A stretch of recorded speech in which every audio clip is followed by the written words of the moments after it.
everybody, my name is Chris and this will be my review for The Killer.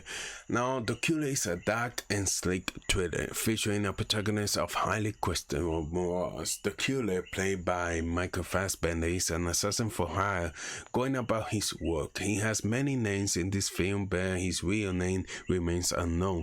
He goes about his takes following a detailed set of rules and precautions that he has set for himself, and he really is a coldly flawless killing machine until something doesn't go according to plan. When this movie was first announced, I was super excited because it's David Fincher, one of my favorite filmmakers, and I will watch whatever he creates. Now the question here is, did I enjoy The Killer? Absolutely, of course. It's a great film. It's not one of his best, but if you are a fan of the director and you like his style, this is like a coming home.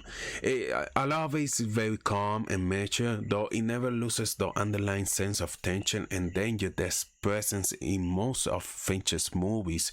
But because he doesn't overwhelm you with action and crazy pacing, you really can just sit there and enjoy the director's beautiful work. Honestly, it feels like a work of art. It just feels so good to be back.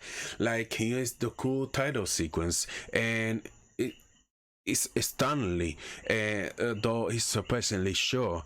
Here is the beautiful lighting. Here is the Trent Reznor rock score. There's the striking cinematography, but there's also something about the tone and the pacing here that almost feel soothing. This is not a cool guy. What you're watching is a hitman's day at the office, going sideways. He's doing his best to continue with his matches, his methodical routine, which also means he will start at nothing until he achieves his goals. We are constantly in his head, listening to his inner monologue, and it's not a warm or cozy place to be. We learn about his routine, his work ethics, his belief, how he perceives the world around him, and how he sees himself as part of this world. This is the mind of a calculated killer, even though there is something human about him, as we eventually find out. His day-to-day is like numbers, targets, fast, goals, cleaner. He has a plan, and he's going to stick with it. So you better hope you don't accidentally end up in his way while you're checking the mail. And just this scene, it seems very grounded, and this go along with the director director David Fincher, about his film. And he says this, my hope is that if the movie affects people, they start to question who's in line behind them at Home Depot. Oh, so great, Fincher. Now, this killer is interesting. His goal, his mindset, I certainly could not look away.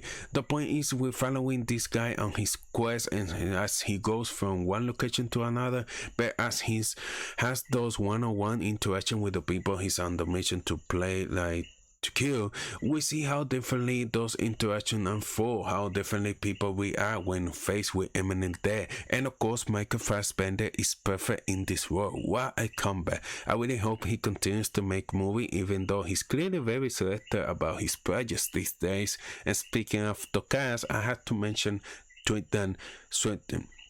I adore, and unsurprisingly, she's also fantastic here. She doesn't have a huge role, but it's certainly a very memorable one. And honestly, if her role was bigger, she would have stole the whole film. And on a different note, there's something about The Killer that feels very personal to Fincher, because he's known for being a perfectionist, a director with a very precise, particular vision. So it's understandable why he was drawn to a character like this, someone with a specific set of rules, with a goal, and someone trying to maintain all of that when faced with unexpected challenge. And I really enjoyed the little bits of comedy here. Now, I love the humor here. I think it was the perfect set of tones for this film. It's dark humor, but I don't think that because the killer is pretty restrained, mature experience with an occasional sense of humor is somehow like boring or lackluster movie. Like I mentioned before, there is an underlying layer of tension to all of this, and when Fincher wants to cramp up the intensity, oh, he does this effortless and very effective. When the violence is there, is quick, is merciless. Plus, there is one particular action scene that really reminds you how relentless Fincher can be as a filmmaker. I would say I did want a little bit more of this movie, and like the ending feels a little bit anticlimactic, but also this film has been sitting very great with me, and I can for sure going to watch it again. And it looks great. It's a dark and beautiful film. Fassbender return to the screen is more than satisfying, and he perfectly fits this character. He carries himself in a way that feels so removed from everything and everyone, shutting down his humanity. He feels cold with no room for empathy. But there's also definitely an element like a facade to all of this. It's an interesting character to watch, and how he's able to mentalize and separate whatever feeling he has left from his life as an assassin.